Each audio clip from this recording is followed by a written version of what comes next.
Alors bonsoir tout le monde, bienvenue dans cette édition du Web Journal de Radio-Québec. On espère avoir réglé nos problèmes techniques temporairement, du moins pour l'édition de ce soir. On va parler ce soir de cette controverse autour du mémoire de la Fédération des Québécois de souche présenté à l'Assemblée nationale. Hein, ça a fait... c'est une opération de com, ça a fait beaucoup de bruit et il faut y aller en profondeur. J'ai pas d'autres nouvelles. J'ai passé les 2 dernières heures à essayer de régler les problèmes techniques encore une fois.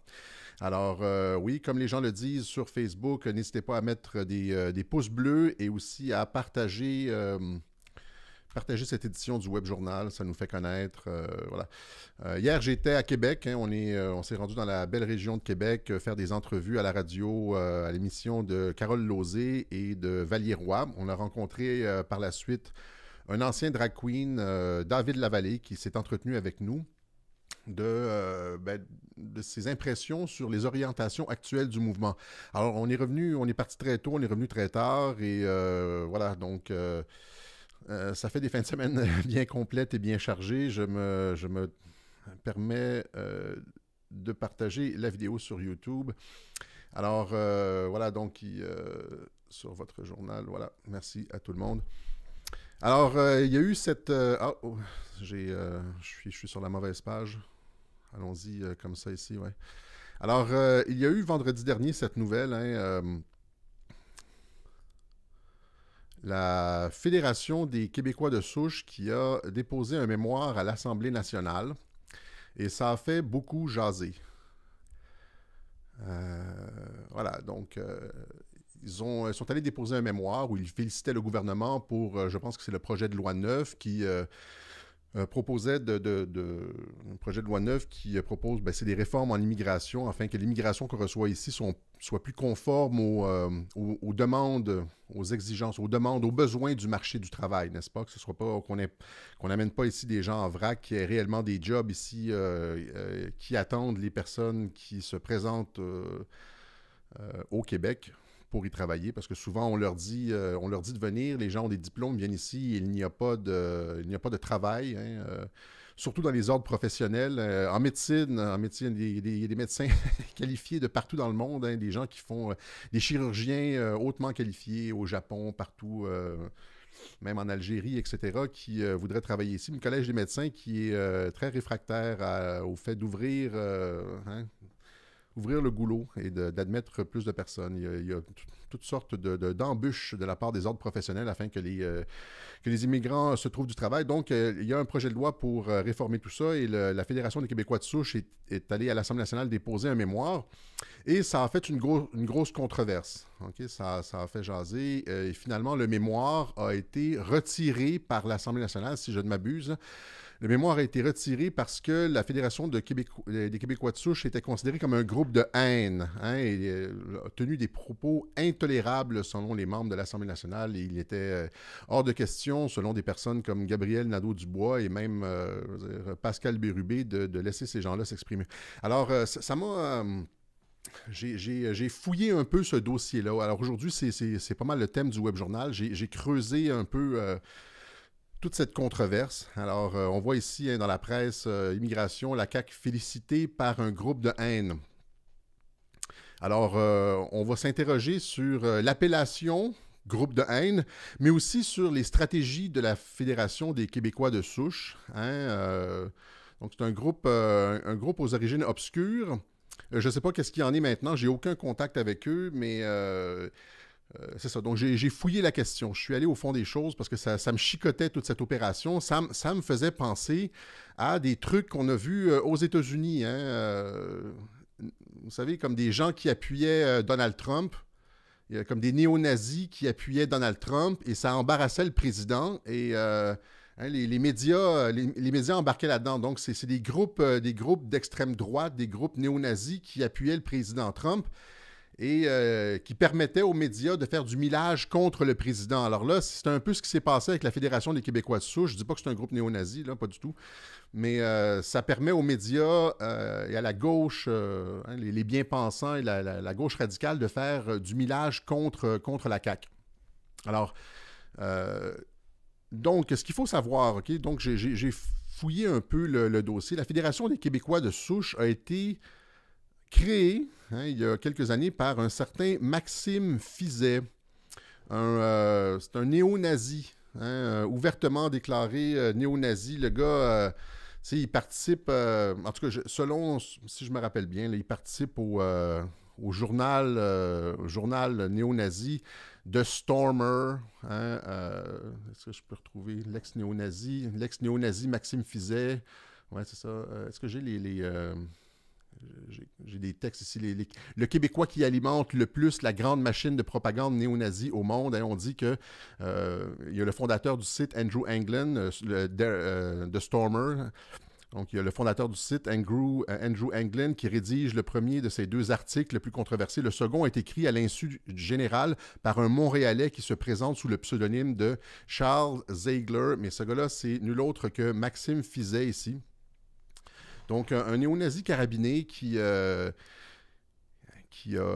à l'origine de la fondation la fondation de la Fédération des Québécois de souche, qui fait un volte-face à 180 degrés à un moment donné. OK? Tout d'un coup, là, il y a quelques, je ne sais pas c'est quand, c'est comme il y a 6 mois, 1 an, il retourne complètement sa veste et là, il dit, il commence à attaquer le nationalisme. Vous comprenez? Alors, il commence, et là, il y a eu dans le Journal de Montréal une nouvelle, il n'y a pas si longtemps que ça, je pense que c'est la semaine dernière. C'est Sophie Durocher qui l'a interviewé à Cube Radio, Maxime Fizet. Parce que Maxime Fizet, celui qui est à l'origine de la fondation de la fondation de la Fédération des Québécois de souche, Maxime Fizet a participé à un documentaire qui associe le nationalisme au nazisme. Donc, l'article qui date du 20 novembre 2018 quand même. OK, c'est ça. Donc, le ton est monté d'un cran mardi après-midi en direct sur Cube Radio alors que Sophie Durocher s'entretenait avec Maxime Fizet, un ancien skinhead néo-nazi qui participe à un documentaire sur l'extrémisme au Québec. L'animatrice a notamment reproché au documentaire qui s'intitule « La bombe » de faire des amalgames en établissant un lien excessivement clair entre le nationalisme et le racisme. Vous comprenez que là, qu'on attaque le nationalisme. Maxime Fizet, qui était un néo-nazi carabiné, retourne sa veste de bord, puis tout d'un coup attaque le nationalisme, devient comme un militant de Québec solidaire, style Antifa. Et il a écrit d'ailleurs sur les sites de Québec solidaire. On m'a envoyé des coupures d'écran là, de ce gars-là. Qui félicite Québec solidaire, je ne me rappelle plus, la commission sur le racisme systémique ou quelque chose comme ça. C'est un gars qui a changé complètement sa veste de bord. Et là, il y a anguille sous roche, on s'entend là. Alors donc, Maxime Fizet, qui était un skinhead carabiné qui écrivait sur les sites néo-nazis, là, retourne sa veste de bord et dit que le nationalisme est en fait... Non, le nationalisme, c'est du racisme. OK? Alors, entre le nationalisme et le racisme, et là, Sophie Durocher dit « Ça, c'est un homme de paille ». Parce que ce n'est pas le propos du film. Okay? La question se pose parce que certains nationalistes ont adopté une certaine posture réfractaire à l'autre, mais il n'est pas question de faire... Ça, c'est lui qui parle, le procès du nationalisme. Ça, c'est ce qu'il dit. Sauf que le film est en fait une charge contre le nationalisme. Maintenant, c'est ça. On attaque directement de face le nationalisme. C'est les Rothschild. Edmond de Rothschild, qui dans les années 70, dans la revue Entreprise, disait « Le dernier verrou à faire sauter ». C'est la nation, c'est-à-dire le système bancaire, le mouvement révolutionnaire mondial, les banques centrales qui ont financé le communisme, là, ont tout détruit, la culture, la famille, etc. Puis le dernier verrou à faire sauter, disait Edmond de Rothschild, c'est la nation. Alors ça, c'est le plan Trudeau, le plan Obama d'ouverture des frontières, de faire imploser la nation. Mais ça prend des mesures politiques pour faire sauter la nation, comme ouvrir les frontières puis diluer toute forme d'identité.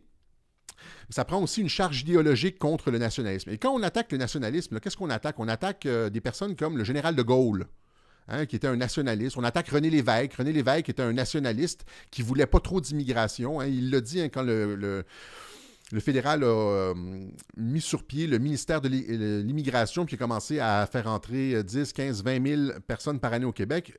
René Lévesque a dit c'est un déluge, ils veulent nous noyer. Alors, si on attaque, comprenez, on met un méchant paquet de personnes bien sensées et tout à fait raisonnables dans le camp des méchants là, quand on attaque le nationalisme, comme il le fait. Alors, Sophie Durocher, c'est ça qui s'en est pris à Maxime Fizet pour avoir attaqué le nationalisme, établir un lien entre le nationalisme et le racisme alors qu'il n'y en a pas. Alors, c'est ça, c'est un homme qui a reviré sa veste de bord, qui était un skinhead radical, qui est devenu un sans-frontiériste carabiné. Et ça m'a fait penser à, je pense que c'est Andrew Kessler, son nom, hein, en 2017, à l'été 2017, est-ce que vous vous rappelez les émeutes à Charlottesville, où est-ce que les néo-nazis étaient allés défiler là, devant la statue du général Lee, et là, il y avait eu un mort, il y avait eu les Antifas, il y avait eu une bataille entre les deux. Faith Goldie y était allée, elle avait perdu sa job au Rebel Media, et là, on avait accusé Trump. Hein. Trump avait dit qu'il y a des mauvaises personnes des deux côtés, alors que les médias voulaient entendre juste qu'il y avait juste des méchants du côté des néo-nazis. Trump avait dit qu'il y avait du mauvais monde des deux côtés, incluant chez les Antifas. Et ça on l'avait attaqué, etc.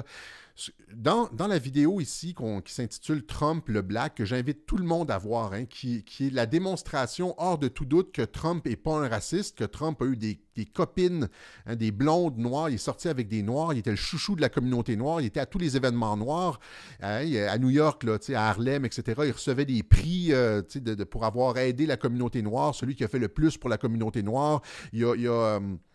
Il a appuyé à 2 reprises la campagne présidentielle de Jesse Jackson, hein, le premier candidat noir à la présidence des États-Unis. Il lui a donné des locaux, de l'argent, etc.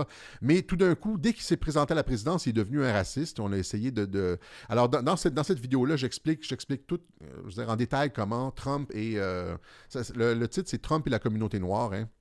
Alors, mais le début de la vidéo, j'explique comment ils ont tenté, avec une stratégie exactement à la Martine Fizet, hein, de salir le président. Et là, j'ai l'impression qu'il y a un peu de ça avec la Fédération des Québécois de souche. En tout cas, c'est un peu le même pattern. Andrew Kessler, ici, qui est à l'origine de cette manifestation de néo-nazis à Charlottesville, hein, et on s'est rendu compte par la suite qu'Andrew Kessler était, en fait, je veux dire, avait travaillé avec le Parti démocrate auparavant. Et lui, c'est le contraire. Lui, c'est un démocrate qui avait aidé la campagne d'Obama. Et là, tout d'un coup, il se retrouvait comme néo-nazi. Vous comprenez qu'il y a souvent ces agents provocateurs qui font le jeu du pouvoir, qui se retrouvent d'un bord et de l'autre. Là, je veux pas dire que c'est le cas de Maxime Fizet, parce qu'il pourrait me poursuivre en justice. Mais, vous voyez le pattern un peu, hein? Alors, Jason Kessler, qui est un ancien démocrate qui tout d'un coup devient néo-nazi et qui appuie le président Trump, qui fait une manifestation à Charlottesville, qui se retourne contre le président Trump. Et là, on a un Maxime Fizet, lui, c'est la version inverse, là, comme une espèce de miroir. C'est un ancien néo-nazi qui devient antinationaliste, hein, et qui attaque, qui traite les nationalistes de racistes. Voilà. Alors, tout ça, et ça sent mauvais. Hein, c'est pas... en tout cas, il semble y avoir anguille sous roche. Donc, la Fédération des Québécois de souche, qui a été partie par Maxime Fizet, est allée à l'Assemblée nationale et a déposé un mémoire qui a embarrassé la CAQ. Hein, un mémoire...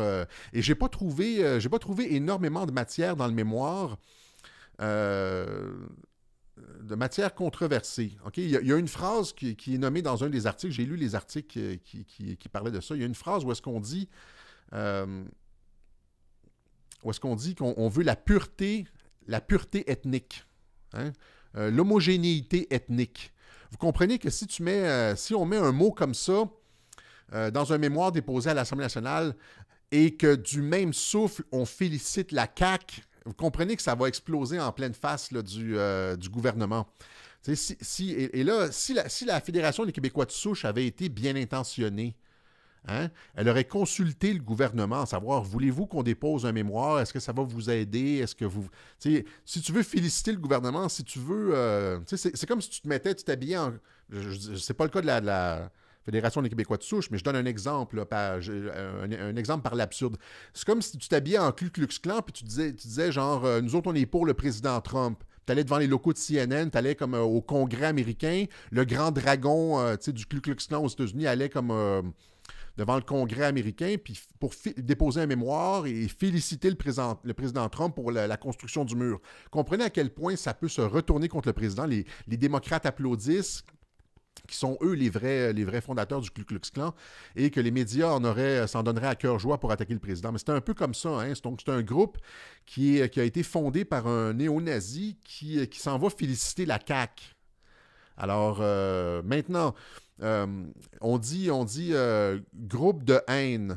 OK? Là, j'ai regardé, j'ai demandé, j'ai appelé le journaliste ici, Martin Croteau. Je lui ai demandé, bon, identifié comme un groupe de haine par certains organismes. J'ai fait la recherche. L'organisme qui les qualifie de groupe de haine, c'est le Anti-Hate Group of Canada.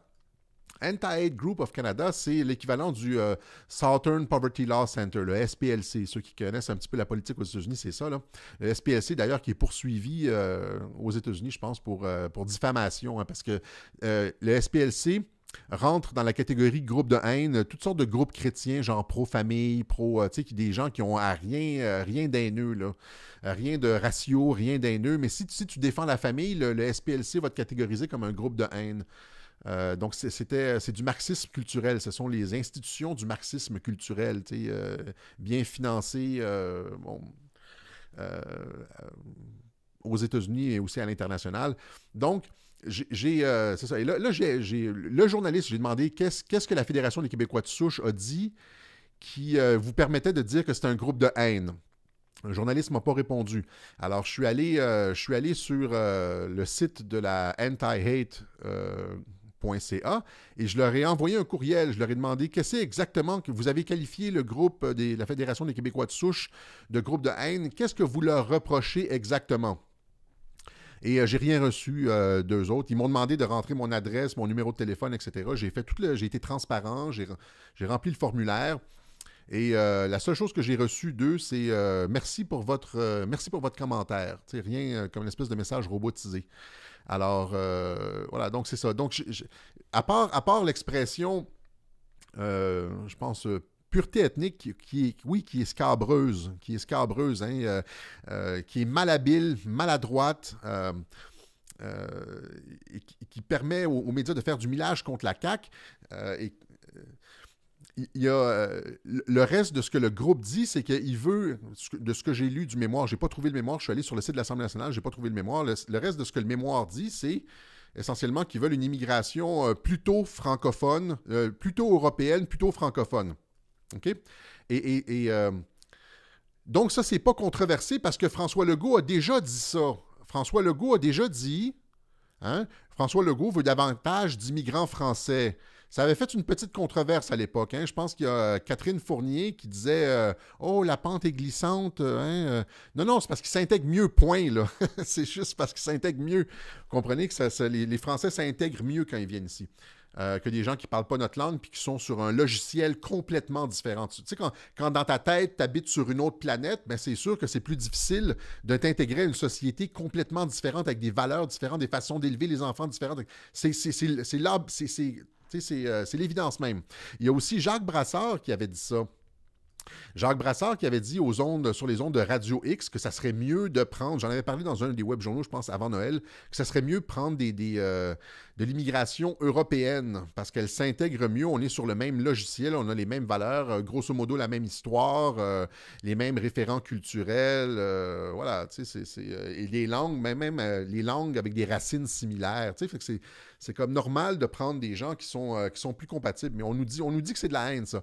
Alors, voilà, c'est ça. Donc, et là, finalement, ça a permis. Donc c'est ça. Il y a une partie du mémoire de la Fédération des Québécois de souche qui propose de prendre de l'immigration européenne. Alors ça, c'est correct, mais le problème, c'est que, tu sais, quand tu construis ton mémoire, tu dis prendre de l'immigration européenne, tu dis, parce que c'est plus compatible, prendre des gens qui sont plus aptes à s'intégrer sur le marché du travail, tout ça, c'est très bien. Puis après ça, tu arrives avec la formulation pureté ethnique, ou je me rappelle plus c'est quoi, homogénéisation ethnique, et là, tu viens d'invalider tout le reste de ce que tu as dit. Non seulement tu viens d'invalider tout le reste de ce que tu as dit, mais tu viens de jeter le discrédit sur des propos comme ceux de Jacques Brassard, des propos comme ceux de François Legault. Alors, la Fédération des Québécois de souche qui est mauditement malhabile au minimum. Si elle n'est pas mal intentionnée, elle est mauditement malhabile et elle mérite tout à fait de se faire condamner. Comprenez, là. C'est une game, elle a très mal joué ses cartes si elle était bien intentionnée. Et là c'est plus clair, parce que ça fait une couple de fois qu'ils commettent des bourdes, à mon sens. Alors, voilà, donc c'est ça. On dit ici le anti-hate group qui va condamner c'est comme si ils sont là pour donner de la substance à des groupes comme le anti-hate, aux médias pour... vous comprenez? On dirait qu'ils sont là pour donner des appâts, appâter les médias, appâter les groupes comme le anti-hate, hein, et discréditer tout mouvement, comme Maxime Fizet, là, les amalgames entre nationalisme et racisme, etc. Alors, je trouve que tout ça pue. Tout ça pue, OK? Et ça a été extrêmement, extrêmement mal fait. Ça donne des munitions à l'adversaire, alors que, oui, hein, Adil Sharkawi et l'autre, le El Malawi, je ne me rappelle plus c'est quoi son nom, eux sont jamais considérés comme des groupes haineux, vous comprenez? Ils sont jamais ciblés par les groupes comme antihate.ca, etc. Ces groupes-là sont pour l'ouverture des frontières, pour le multiculturalisme. Hein?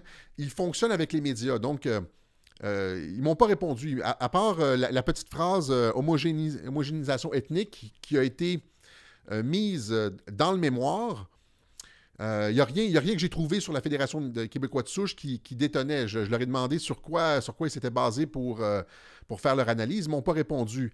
L'analyse a été faite au préalable. Donc, c'est comme s'il devait y avoir... Est-ce que c'est à cause du fait que Maxime Fizet est un néo-nazi? Ça se pourrait aussi. Ça se pourrait aussi. Mais ils n'ont pas répondu. Ces groupes-là ne sont pas imputables. Hein? Ils ne répondent pas... Ils répondent pas aux demandes d'information. Ce qu'ils font, c'est qu'ils donnent de la matière aux journalistes. Tout ça, c'est comme des espèces de réseaux. Hein? Tu as des groupes comme ça dont on ne sait rien du financement. D'où vient le financement des groupes comme ça? Hein? Antihate.ca. D'où vient leur financement? On ne le sait pas. Quand on leur demande des éléments d'information, ils ne répondent pas. Cependant, les journalistes, ils alimentent les journalistes, hein, comme les journalistes des journaux fédéralistes et des journaux antinationaux comme La Presse, hein, et comme Le Devoir maintenant, et comme le journal Métro, tous ces médias-là. Donc, les journalistes qui vont piger dans la banque de ces groupes-là pour coller des étiquettes. Vous comprenez qu'on est très, très mal représenté par la Fédération des Québécois de souche, qui a été non seulement fondée par un néo-nazi, mais qui se met les pieds dans les plats à l'Assemblée nationale puis qui embarrasse le gouvernement Legault. OK? Même si on peut être d'accord avec le... Et ça discrédite toute l'idée d'avoir une immigration plus française ou plus européenne, une idée qui devrait normalement être crédible et faire son chemin. Hein? Fait que là, c'est comme s'il y avait deux personnes. Il y a des personnes qui disent... il y avait d'autres choses là-dessus. J'avais le général de Gaulle qui disait... je ne l'ai pas ici, hein. Sur mon laptop, peut-être, je ne l'ai pas. Le général de Gaulle qui disait... Je vais la trouver, la citation, OK? Pas maintenant, là, mais le général de Gaulle qui disait « Les Français ne sont pas racistes. » Nous autres, on s'inspire beaucoup du général de Gaulle. Il dit « Les Français ne sont pas racistes. » Hein? Il peut y avoir un Français chinois, il peut y avoir un Français maghrébin, il peut y avoir un Français d'origine russe ou polonaise. C'est correct. Mais il dit dans le même souffle qu'il ne peut pas y en avoir trop parce que ça détruirait l'identité française. Et on est exactement sur cette ligne-là. OK? Donc, le général de Gaulle qui dit « Oui, tout le monde peut devenir français, mais jusqu'à une certaine... On ne peut pas dépasser... Encore une fois, je rappelle que c'est une question de ratio. Donc, tout le monde peut devenir québécois, mais c'est une question de ratio. Encore, c'est toujours les mêmes exemples. Si on prend 1 million de Chinois, puis 1 million d'Algériens, puis 1 million de Russes, puis on les amène au Québec, tout d'un coup, ça noie l'identité québécoise. Il n'y a plus de noyau central. Il n'y a plus rien à quoi s'intégrer. Donc, c'est une question de ratio. Oui, les gens peuvent venir ici et devenir québécois, mais c'est une question de dosage. Et donc, l'idée, si elle est bien formulée, bien articulée, si on réfère à des personnalités historiques comme De Gaulle, etc., comme l'évêque, vous comprenez, ça donne de la crédibilité. Si on est un groupe qui est fondé par un néo-nazi puis qui parle de pureté ethnique, là, on discrédite toute la patente. Alors, il y a deux façons de le faire, vous comprenez? Il y a une façon intelligente, puis il y a la façon, le genre, de l'opposition contrôlée. Ça a l'air d'une opération d'opposition contrôlée, hein, fondée par un néo-nazi qui maintenant critique le nationalisme. Ils s'en vont déposer un mémoire qui parle de pureté ethnique et ils félicitent la CAQ. Quelle bande de cons! Ça nous fait reculer dans notre combat nationaliste, OK? Ça nous fait reculer. Voilà. Alors, puis pendant ce temps-là, les mêmes ont carte blanche. Charkaoui et les frères musulmans ne sont pas embêtés du tout par ceux qui dénoncent la haine. Hein. Maxime Fizet, là, lui, dénonce pas les propos misogynes, haineux de l'islam contre les Québécois. Hein. Non, c'est le nationalisme. On essaye de faire une mauvaise presse au nationalisme. Pourquoi on essaie de faire une mauvaise presse au nationalisme? Parce que c'est ça qui est en train de revenir. Le mondialisme a détruit les nations, en train, dans le processus de détruire les peuples, de liquéfier les identités, et les gens se lèvent partout. Les gens se lèvent en Europe, il y a les Gilets jaunes. En Italie, ils ont élu Salvini, en Hongrie, Orban, en Tchécoslovaquie, en Tchéquie, en Slovaquie. Au Danemark aussi, les gens se lèvent. Les gens commencent à se réveiller partout. Au Brésil, hein, et au Québec aussi, hein, quand on a élu la CAQ, c'était un sursaut identitaire. Hein, la CAQ qui proposait d'aider, de stimuler la natalité. Ils l'ont enlevé de leur programme, mais de en campagne, c'était là. Stimuler la natalité, baisser l'immigration, puis défendre les frontières un peu, même si ce n'est pas de juridiction provinciale. Legault était le premier à être sorti pour défendre la frontière, dire que cette histoire de chemin Roxham, etc., des réfugiés de Trudeau, là, c'était une passoire, puis ça n'avait pas d'allure, alors que Lisée, il n'avait pas écourté ses vacances, il se cachait dans les jupons de sa femme. OK? Alors, les Québécois ont été à l'écoute, ont vu que Legault défendait l'identité québécoise et l'ont porté au pouvoir. Hein? Réduction de l'immigration, etc. Alors, partout, il y a ce sursaut-là. C'est un sursaut nationaliste. Hein, c'est le retour des nations. Et ça prend, pour combattre ça, comment tu combats, si tu es un mondialiste, là, comment tu combats le retour des nations? Mais avec des personnes comme Maxime Fizet. Hein, où est-ce que j'ai mis sa photo? Hop.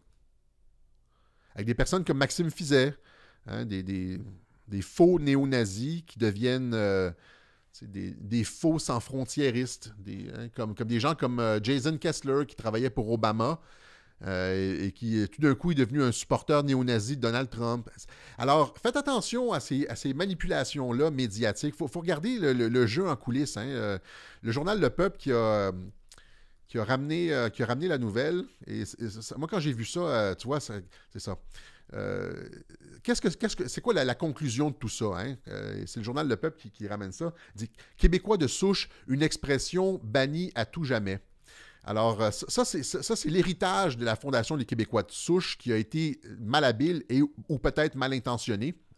On dit maintenant dans l'article écrit par Éric Pilon, le fait de s'identifier à la culture québécoise de souche est désormais considéré comme un acte raciste lié à l'extrême droite. Hein? La Fédération des Québécois de souche l'a su à ses dépens. Elle a vu retirer le mémoire qu'elle avait déposé à la Commission des relations avec le citoyen, dont les audiences examinent le projet de loi 9 sur l'immigration. C'est ça. Alors ça, c'est le résultat. Ben, eux autres, ils défendent, le peuple défend la Fédération des Québécois de souche. Moi, je suis pas mal plus circonspect avec ce groupe-là, aux origines douteuses. Mais le résultat de l'action de la Fédération des Québécois de souche, c'est ça. C'est le fait de jeter le discrédit sur l'idée d'une souche canadienne-française qui est quand même... il nous reste encore 75% du monde au Québec. Hein. Quand tu sors de Montréal, hier, j'étais à Pont-Rouge. Hein, à Québec, etc. C'est juste à Montréal et dans les environs là, qu'on sent. Ailleurs, c'est presque 100% québécois, là.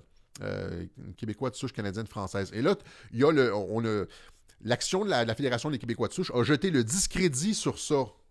Il jette le discrédit sur le nationalisme. Leur ancien fondateur, Maxime Fizet, jette le discrédit sur le nationalisme. Alors, comprenez...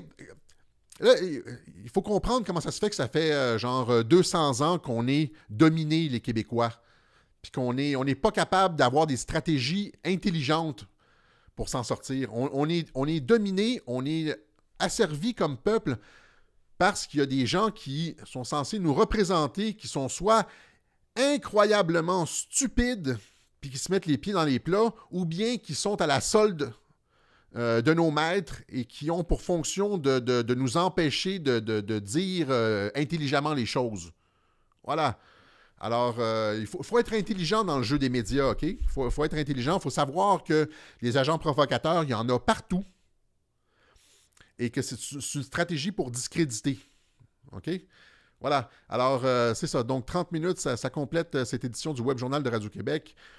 Je me suis répété peut-être un peu aujourd'hui. J'espère que ça a été clair. On va regarder un peu ce qui se passe du côté de vos commentaires. Je vais remercier des personnes qui ont contribué à Radio-Québec.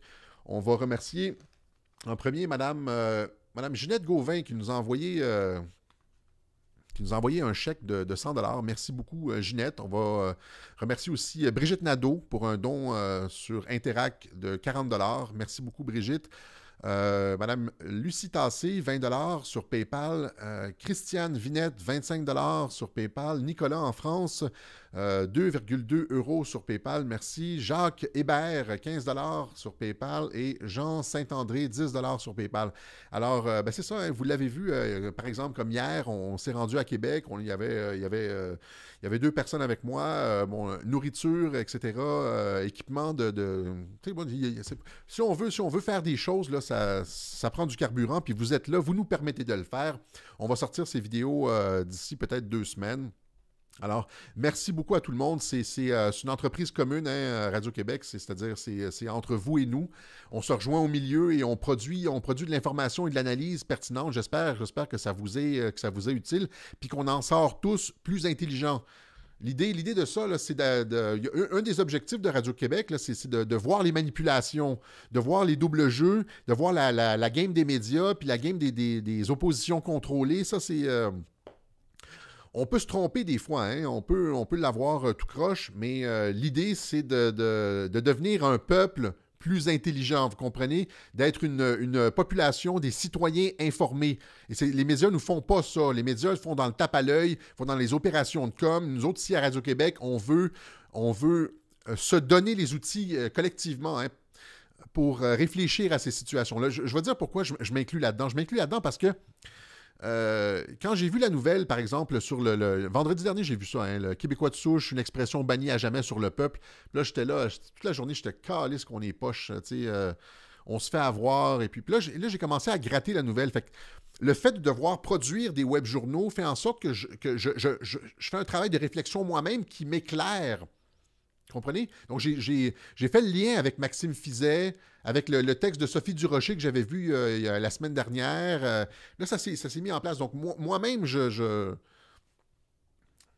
comment je pourrais dire? Je m'améliore, là. Je commence à voir à travers le jeu là, de ce qu'on nous présente dans l'actualité. Et donc, on fait ça ensemble. Voilà. Alors, merci tout le monde. Si les gens veulent contribuer à Radio-Québec, PayPal Me, Alexis Cossette ou alexiscossettetrudel1@gmail.com. Si vous voulez envoyer un chèque à l'adresse, envoyez-moi un courriel ici à alexiscossettetrudel1@gmail.com. Je vais vous envoyer l'adresse et voilà. Alors, merci beaucoup tout le monde. Maintenant, on va peut-être regarder vos commentaires. J'ai temporairement réussi à régler mes problèmes sur l'ordinateur. Voilà, en tout cas, voilà, je ne vais pas continuer à me plaindre, mais c'est ça. Voilà, lâche pas Alexis. Candidat démocrate, trop gay aux yeux d'autres candidats. Merci Alexis, super intéressant encore une fois. Bonne soirée à tous. Islam, danger, les familles, préparer les enfants. On est en mode éveil. Oui, c'est ça. C'est un peu le thème... C'est un peu le thème de Radio-Québec, hein, c'est-à-dire devenir tous ensemble, collectivement, plus intelligents, moins dupes face à ces manipulations-là médiatiques, hein, les espèces de vire-capot, des gens qui mangent à tous les râteliers, qui nous font à croire qu'ils sont ci, puis après qu'ils sont ça, puis dans tous les cas, ça discrédite toujours la cause nationaliste, etc. Allez voir cette vidéo-là, Trump le Black, elle a quelque chose juste comme 5000 vues, je n'arrive pas à comprendre. C'est une bonne, là, bon, j'avais un petit peu plus de... C'était l'été, là, puis j'avais peut-être un petit peu dans le bon point, mais... c'est une bonne vidéo. J'ai toujours considéré que c'était comme une de mes bonnes. Puis j'ai jamais réussi à savoir pourquoi elle n'avait pas eu beaucoup de vues. Hein. Je démontre complètement cette histoire de racisme-là, hein, avec l'autre vidéo qui s'appelle La fabrication du consentement, où est-ce que j'explique comment toute cette histoire de camps, tu sais, les camps de Trump, là, Trump le nazi, là, etc., là, qui séparent les familles. La fabrication du consentement, c'est une autre de mes bonnes, ça, puis ils n'ont pas assez de vues. Voilà. J'aurais aimé ça que les gens... c'est des vidéos qui vont dans le sens de réveiller le monde. Si les gens disent Trump c'est un raciste, ben, montrez-leur ces vidéos-là, montrez-leur les manipulations médiatiques. Cette vidéo-là, Trump le Black, montre les manipulations médiatiques. L'autre vidéo, la fabrication du consentement, montre les manipulations médiatiques. C'est ça qu'on veut faire ici. On veut arrêter d'être des moutons à Radio-Québec. On veut se réveiller comme peuple. Sinon, on va toujours avoir les mêmes maîtres avec les mêmes pantins qui nous gouvernent. Puis on va toujours se faire avoir avec des faux bonhommes comme... on pourrait dire des faux culs. Est-ce qu'on peut dire ça? C'est-tu acceptable? Ça va pas me mettre dans le trouble si je dis ça. Comme Maxime Fizet. Voilà, en tout cas... Moi, ça me pue au nez, l'hypocrisie. Je vais vous dire, là, les gens disent « tu devrais te présenter en politique, etc. » Je suis pas capable. Mais je veux dire, je l'ai fait l'automne dernier, mais pour mener une action efficace en politique, il faudrait faire comme Donald Trump, c'est-à-dire il faudrait avoir comme un jeu avec la military intelligence, avec les services secrets, duper les médias et tout ça, jouer des jeux, faire semblant que, etc. Puis il le fait très bien, puis il réussit son plan Sun Tzu, etc. Moi, je suis pas capable de faire du Sun Tzu, moi. C'est pas mon truc. Je suis pas capable d'avoir un visage, être à double face, puis faire semblant que, puis je suis pas capable de jouer le jeu. Moi, ma force, c'est peut-être plus de montrer ça. De montrer plutôt que de l'appliquer, vous comprenez? De montrer les manipulations plutôt que de les faire moi-même. C'est ça. Pour ça que je ne vais pas nécessairement en politique. Voilà.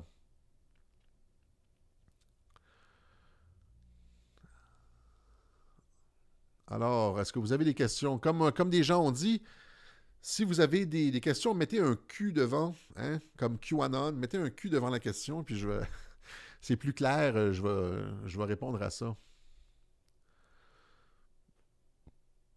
OK, voilà. Pascal Groslo, penses-tu que Radio-Québec sera affecté par la loi fake news de Trudeau?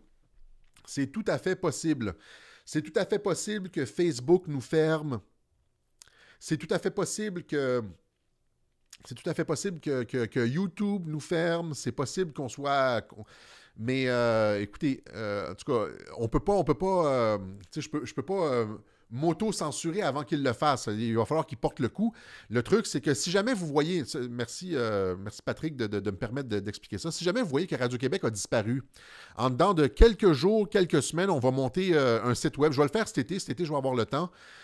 Monter un site web où est-ce que les vidéos vont être postées sur le site et tout va être accessible sur le site. Ça veut dire que si les plateformes de médias alternatifs nous censurent, etc., on va se retrouver sur un site web et on va inviter les gens à partager nos vidéos à partir du site web. On va avoir une plateforme. De toute façon, elle va arriver cet été, mais si on disparaît avant ça, cherchez-nous et partagez-nous si vous nous trouvez là, sur un site Internet qui va s'appeler Radio-Québec. J'ai réservé déjà les noms de domaine, radioquebec.ca, je pense. En un mot, radioquebec.ca. Il n'y a pas de site, là. Allez pas chercher ça tout de suite. On a juste réservé le nom de domaine, mais on va continuer de toute façon. On va continuer autant qu'on peut. Alors... Oui, c'est ça. Et aussi, aller réveiller les gens, c'est ça que je vois ici. Là, on dit, c'est ce qu'on fait sur le site de Radio-Canada. C'est exactement ce qu'on fait au blog de Radio-Canada. Allez sur les sites des médias, réveillez les gens. Et pensez pas que les gens sont tous endormis, etc., puis ça sert à rien. J'entends ça des fois. Ça sert à rien. Des propos défaitistes. Je veux rien savoir de ça. Là. On n'est pas défaitistes à Radio-Québec. On est en train de se réveiller mondialement. Il y a ce qu'on appelle mondialement un réveil, un Great Awakening, un réveil mondial des peuples. Il y a un changement de conscience, là, pour ceux qui sont dans les trucs de conscience. Là, il y a un changement de conscience. Les gens prennent conscience des manipulations, de la domination, alors que c'était pas comme ça du tout il y a 10-15 ans. Il y a un éveil mondial. Alors, c'est le temps de battre le fer pendant qu'il est chaud. Maintenant, je vous invite à aller sur les sites comme Radio-Canada, TVA, Le Devoir, etc., puis de répondre aux gens, de leur amener des éléments d'information. Je ne dis pas nécessairement de parler des vidéos de Radio-Québec, mais de donner d'autres éléments d'information aux gens. Au début, ça se peut que la réaction soit toi, que ce soit une réaction nerveuse, puis qui vous envoie promener, puis qui rit de vous, etc. Ça, c'est la première fois. Quand ça fait 2-3 fois que cette personne-là est exposée à des points de vue différents, il va commencer à changer. Alors, ça prend longtemps avant que les gens changent de mentalité. C'est ça le truc. Mais il ne faut pas se décourager. C'est pas parce que les gens ne changent pas ou n'acceptent pas votre point de vue dès la première fois que vous devez abandonner. Au contraire, plantez des graines partout. N'hésitez pas à intervenir sur les sites de discussion, sur les sections commentaires des journaux. Mettez un point de vue différent. À la rigueur, forcez-les à fermer leur section commentaires. Ils ont l'air niaiseux quand ils font ça. Hein? C'est intéressant quand tu vas sur un site de commentaires, là, mettons un texte de Lise Ravary. Pauvre Lise Ravary. Des fois, elle en sort des bons, une fois de temps en temps. Mais vous allez sur un site, un texte d'un tel, puis là, toute la section commentaires est contre, puis ramène des éléments d'information. Là, tu te dis, là ça donne, c'est encourageant. Tu te dis, là, les gens sont réveillés, puis tu ressors de ça quand tu vois tous les commentaires qui disent la vérité, qui défont l'argument, et puis qui... là, tu te dis, les gens sont réveillés, puis c'est galvanisant. Fait que participer à la discussion, là, ils ont fait, et ça, je vais terminer là-dessus, l'élite a fait l'erreur d'Internet. Ils ont donné l'Internet au peuple. C'était une erreur catastrophique. Et vous savez comment c'est arrivé tout ça? Ils ont cru qu'Internet allait se retourner contre nous. Ils ont pensé, certains d'entre eux ont pensé que l'Internet, moi j'étudiais ça, hein, au début des années 2000, j'étudiais la guerre stratégique informationnelle. À la fin du bac, au début de la maîtrise en sciences politiques, la guerre stratégique informationnelle, les nouveaux types de conflits, les réseaux, etc., les politiques de défense de l'armée américaine en termes de cybertechnologie, etc. J'étudiais tout ça. Et les think tanks disaient à l'époque que la montée du net allait détruire les vieilles structures hiérarchiques. Vous comprenez, comme les structures hiérarchiques comme la famille, comme l'État, comme certaines compagnies, etc. Ça allait détruire les structures pyramidales hiérarchiques, puis que ça allait comme créer un monde horizontal de réseaux. Fait que ça va dans le sens de la révolution mondiale, du communisme, etc. Fait qu'ils ont pensé que ça allait détruire les vieilles formes, qu'ils étaient dans une logique révolutionnaire avec le net. Le truc, c'est que la population s'est emparée du net et a retourné ça contre les élites. Et là, on se parle entre nous autres, alors qu'ils ont pris le contrôle des institutions, ils ont pris le contrôle essentiellement des universités, hein, des médias, ils ont pris le contrôle des structures pyramidales. C'est l'inverse qui se passe. Ils ont pris le contrôle des anciennes structures, l'État, l'école, l'université, les médias, etc. Et nous autres, on utilise le net contre. On base notre contre-attaque à partir d'Internet. Alors, servez-vous-en, c'est un outil. Ils ont fait l'erreur de nous donner Internet. Servez-vous-en. On est en train de changer les choses. Voilà. Oui, c'est ça. Stado, il dit Internet permet de localiser la résistance. Oui, sauf que dans la force du nombre, ils ne sont pas capables de nous arrêter. C'est ça le truc. C'est pour ça que c'est difficile. Hein? C'est parce qu'il y a des... Pensez au Québec, là, des gens qui pensent comme nous. Il y a 70% des Québécois qui souhaiteraient une baisse de l'immigration. 56% des Canadiens anglais osent dire dans un sondage qu'ils voudraient une diminution de l'immigration. Ça, c'est un Ipsos là, il y a 2 mois. 56% des Canadiens anglais, les multiculturalistes anglais là, qui font la morale, comme le maire de Hampstead, là, bien, au Canada anglais, 56% des Canadiens anglais veulent une diminution de l'immigration selon un sondage Ipsos-Reid d'il y a à peu près 2 mois. Là, je ne me rappelle plus. Ça, c'est ceux qui ont osé. Il y a probablement quelque chose comme 65% des Canadiens qui veulent une baisse de l'immigration. Imaginez, c'est encore plus au Québec parce qu'on est le noyau identitaire du Canada. C'est pour ça qu'ils font rentrer toute l'immigration ici. C'est parce qu'on est le noyau identitaire du Canada, puis ils veulent nous détruire. Ils veulent en finir avec la nation québécoise. Ça fait 400 ans qu'on résiste, puis ils veulent achever ça. Ils veulent achever l'épopée française en Amérique. Ils le font avec l'immigration. Voilà. Avec l'immigration hors contrôle, disons, hein. Alors, voilà, donc, je ne sais pas où est-ce que je m'en allais avec ça, mais en tout cas, c'est ça. Donc, servons-nous d'Internet. C'est ça, c'est ça. Donc, il y a 70% du monde probablement au Québec qui pensent comme nous. Si tout le monde prend la parole sur Internet, ils ne sont pas capables d'arrêter ça. 70% de combien, là, bon, mettons, il y a 5 millions d'électeurs. 70% de 5 millions d'électeurs, pensez-y rapidement, ça fait 3 500 000 à peu près, là. 3 500 000, puis on n'est pas tous sur Internet, on s'entend, mais même si c'est la moitié de ça, même si c'est un quart, un dixième de ça, si c'est un dixième de ça, ça fait 350 000 personnes qui chialent sur Internet puis qui demandent une affaire. La CAQ est passée pour ça. Le mouvement de masse, ils sont capables de nous identifier, puis de nous cibler, puis de nous fermer quand on est juste un individu. Mais si on est la masse, ils ne sont pas capables. Et si Radio-Québec disparaît, il restera quand même toutes vous autres. Prenez la parole. Tu sais, je me rappelle pas c'est quoi le film, là. C'est quoi le film, où est-ce qu'ils disent... tu sais, c'est la phrase classique, là. Le méchant arrive, puis il veut savoir... qui est celui qui a fait ça? Puis là, il dit « Je suis cette personne ». Puis là, après ça, il dit « Non, non, non, c'est moi cette personne ». Puis là, tout le monde, finalement, dit « Je suis cette personne ». « Non, c'est moi, c'est moi ». Puis tout le monde se tient ensemble et ils sont pas capables d'arrêter le mouvement de masse. S'ils sont capables de trouver un coupable, puis là, ils vont être capables de le frapper. Puis mais si tout le monde se met ensemble, c'est plus possible. Et c'est ça la force d'Internet. OK? L'arroseur arrosé, voilà. Quoi d'autre? Prenez la parole, tout le monde. J'encourage tout le monde à prendre la parole, faire des lives. Je sais pas qu'est-ce qui se passe. Ça fait un bout que j'ai pas vu Richard Majot faire des lives. Je sais pas qu'est-ce qui se passe avec lui. Prenez la parole. C'est à nous autres, l'Internet. C'est notre outil. On n'a plus besoin d'eux. On n'a plus besoin de Pat Lagacé. On n'a plus besoin de Lise Ravary. On n'a plus besoin de Pierre Martin dans le Journal de Montréal. On n'a plus besoin de Jean-Marc Léger. Comprenez? C'est un outil de libération. On est libre. On s'en fiche d'eux autres.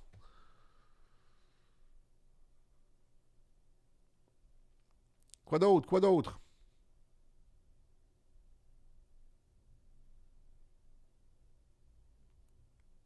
Un vrai Pierre Bruno des nationalistes. Non, non, non, non, non. Pas Pierre Bruno, s'il vous plaît. Tout le monde sauf Pierre Bruno. Tu fais mieux que les politiques, Alexis, parce que le changement viendra par le peuple à masse. Arrêtez!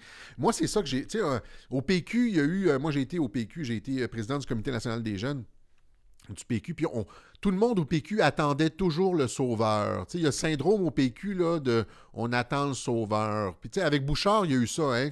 On avait perdu le référendum, mais c'était Saint-Lucien, puis je sais pas si les vieux là, qui étaient au PQ vont le savoir.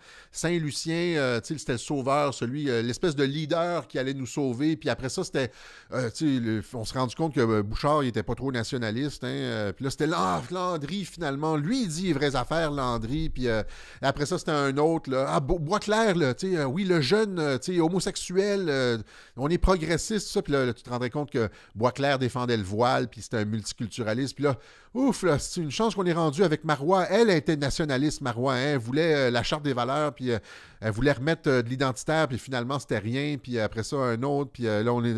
Là, lisez. Là, on était... Vous comprenez? On se fait avoir. Nous, on doit prendre en main, nous autres, notre propre destin. Il faut arrêter de penser au sauveur. On a la force du nombre. Puis il ne faut pas se laisser décourager. Spartacus. Ah, c'est ça. Oui, c'est ça, Spartacus. Qui est Spartacus? Tu sais, à partir d'un moment donné, il les attrape, là. C'est quoi le nom de l'acteur? Kirk Douglas, c'est tout ça? Le vieux Spartacus, ouais. C'était un maudit bon film, ça. Regardez ça, Spartacus. Le film avec Kirk Douglas, l'ancien acteur, là. Ça vous montre une belle révolte populaire. Ils se font massacrer à la fin, là, mais ça... laissez pas la fin vous décourager. Ça montre comment faire une révolte. Pas une révolte, là, mais tu sais, comment la force du nombre, comment il peut y avoir une espèce d'engouement, puis... si je dis le mot révolte, la GRC va tout de suite... ça va sonner une cloche, là. Mais... comment la force du nombre, comment il y a de l'engouement pour un mouvement populaire. Spartacus, c'est un excellent film, j'ai adoré. Et par exemple, en Islande aussi, hein, en Islande, là, la révolution islandaise dont on n'entend jamais parler, tu sais, la révolution islandaise où est-ce que le peuple a sorti ses politiciens, a dit non, ça c'est pas notre dette, on n'a jamais signé pour ça, vous nous avez volé, hein, comme Trudeau nous vole, il prend notre argent, il donne ça à des pays du tiers-monde, à des dictateurs, etc. Hein, on ne sait pas où est-ce que ça s'en va, dans les paradis fiscaux, whatever. C'est pas notre dette. Hein, ça, il va falloir le dire à un moment donné. L'argent que Trudeau dépense, c'est pas notre dette. Il donne ça à l'Agacan, à tous ses amis. C'est pas notre dette. Il prend notre argent. Il n'y a pas notre consentement. Hein, il s'est fait élire sur des fausses promesses. Il a menti à la population. Et c'est ça qu'ils font. Ils mentent à la population. Puis après ça, ils prennent notre argent puis ils font ce qu'ils veulent. Puis après ça, avec les médias, des fois, ils se font réélire en rementant encore. Il faut arrêter ça. Donc, c'est ça. Les Islandais qui ont sorti le pouvoir, qui ont sorti leurs politiciens, ça n'a été possible qu'à cause de la force du peuple, la force du nombre. Et c'est ça qu'on a, c'est ça notre force. On est capable encore de se tenir au Québec. D'avoir la force du peuple, la force du nombre. Faut jamais oublier ça. Hein? Ceux qui apparemment ont le pouvoir ces temps-ci, tu sais, comme Québec solidaire, hein, Québec solidaire, ils sont sur toutes les positions mondialistes. Il n'y a pratiquement aucune différence entre Gabriel Nadeau-Dubois et Philippe Couillard. Là, c'est cosmétique. Georges Soros, c'est toute la même gang. Ils ont des relais dans les médias, la presse, Radio-Canada, etc. On dirait qu'ils contrôlent les universités, etc. On dirait qu'ils ont comme... qu'ils ont tout le pouvoir, puis qu'on n'a rien, puis qu'on ne peut rien changer, sauf qu'on a la force du nombre. Eux autres, c'est un petit 5%, puis nous autres, on est 70-80%. Comment ça se fait que ça ne fonctionne pas?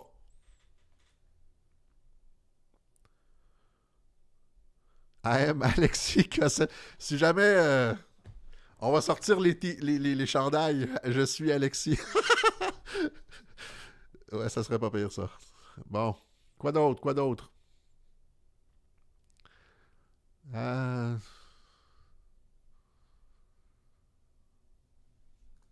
51, c'était pas si mal.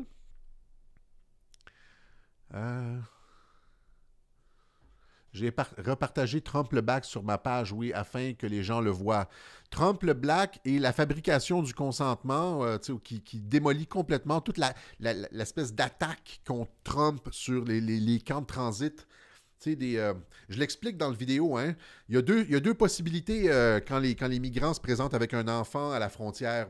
Et là, ah oui, c'est ça, une petite parenthèse là-dessus. Hein. Il y a deux possibilités. Ben, soit tu le laisses rentrer automatiquement, tu dis, bon, ben, OK, tu as un enfant, fait que, bon, rentre au pays. Tu rentres automatique. Dès que tu as un enfant, l'autre possibilité, c'est d'envoyer dans un camp, d'arrêter les gens. Ils font quelque chose d'illégal, fait qu'il faut que tu les arrêtes. Hein. Fait que tu les arrêtes. Mais là, qu'est-ce que tu veux? Est-ce que tu veux envoyer les enfants en prison avec les parents? La réponse est non. Au Canada non plus, on n'envoie jamais les enfants en prison avec les parents. Hein. Les parents qui commettent des crimes, ils s'en vont en prison, puis leurs enfants, il faut que quelqu'un d'autre s'en occupe, là, une tante, un oncle, un parrain. Fait que le fait de séparer les enfants et des parents qui ont commis un acte illégal, c'est normal, ça se fait partout dans le monde. Là Trump, c'est un nazi, mais bon. Donc, soit tu envoies les enfants en prison avec les parents ou dans un centre de transit de détention avec les parents, ou soit tu les sépares, ou soit, c'est ça, ou soit, trois possibilités. Soit tu les envoies avec les parents en prison, soit tu laisses tout le monde rentrer qui a des enfants, ou soit tu les sépares, puis tu envoies les enfants dans des endroits comme plus pour les enfants. Puis c'est ça que l'administration Trump faisait. Là, maintenant, il y a eu le tollé, Trump a lâché le morceau, puis il laisse rentrer tout le monde avec les enfants. Et là, il y a un reportage la semaine dernière de CNN. C'était qui le reporter qui est allé, je pense que c'est Cuomo. Oui, c'est ça, c'est Andrew Cuomo de CNN. Il est allé rencontrer des migrants mexicains, puis il leur demande, il est avec son enfant, pourquoi tu as amené ton enfant ici? Il n'y aura pas, tu le déracines de sa vie, etc. Puis le gars, il dit, c'est parce que ça me fait rentrer automatiquement aux États-Unis. Dès que j'amène mon enfant, je peux rentrer automatiquement aux États-Unis. Fait que là, à un moment donné, ça vaut son pesant d'or. Tu attrapes un enfant. Imagine les passeurs, combien ça vaut un enfant pour un passeur maintenant. Mais c'est une carte blanche pour rentrer aux États-Unis, un enfant. Fait qu'en tout cas, c'est des questions compliquées que les médias ont complètement oublié d'expliquer à la population. Genre, non, Trump le nazi, tu sais, fait que ça, c'est dans la fabrication du consentement que j'explique tout ça. Trump le Black, la fabrication du consentement.